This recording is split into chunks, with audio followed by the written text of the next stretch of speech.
Hey, this is Chris. How you doing? Got a little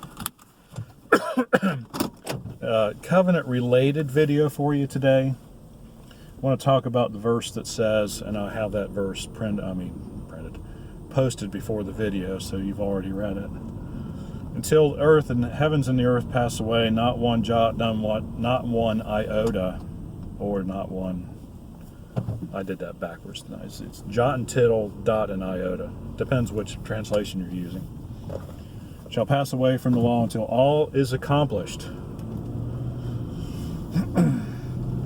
This is the verse above all others that Torah Observant Christians hang pretty much their entire theology on. I mean, because the whole idea is, of course, that the law is still in effect.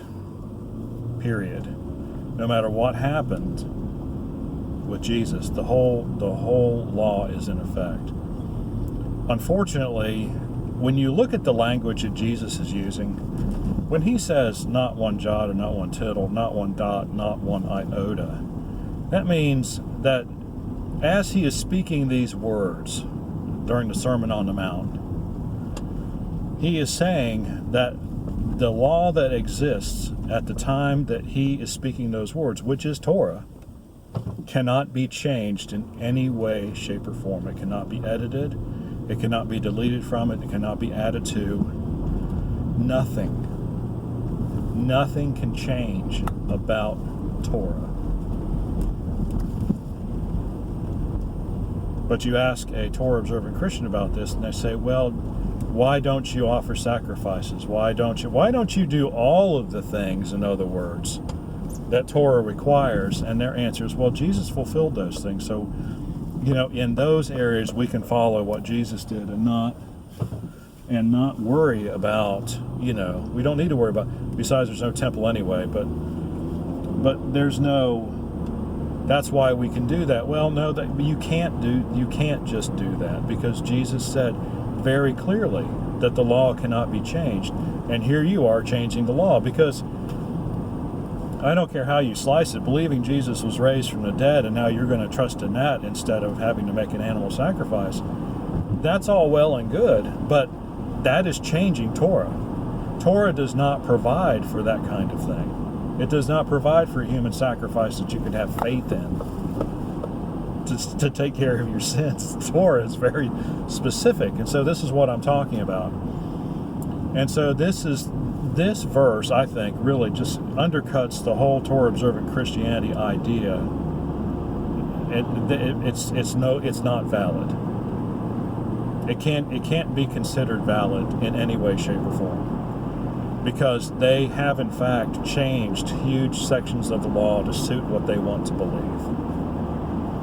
And so really that's all I had to say. I don't think there's much really to add to that. It's so self-contradictory that anyone who spends any time at all thinking about it, which I hope you will, especially if you're one of these people who just finds a certain attraction in a legalistic lifestyle and thinks that Torah Observant Christianity provides a kind of a hybrid system where you can be a total legalist and believe in Jesus Christ at the same time. You really need to think about what you're doing, and you really need to apply the power of the mind that God gave you to look at this and be very critical in your thinking about it, because it is important. Because this, Torah Observant Christians are really nothing but Judaizers in the first place. We know what the Bible says about these things. This video will give you some ammo in your arsenal. If you're against it, it gives you ammo in your arsenal. If you're not sure about it, it gives you a serious reason to doubt its truthfulness and veracity. So I hope that does that for you. If you have any questions or comments, if you'd like anything else explained further, please do so in the section below. Like and subscribe. I really appreciate it when you do.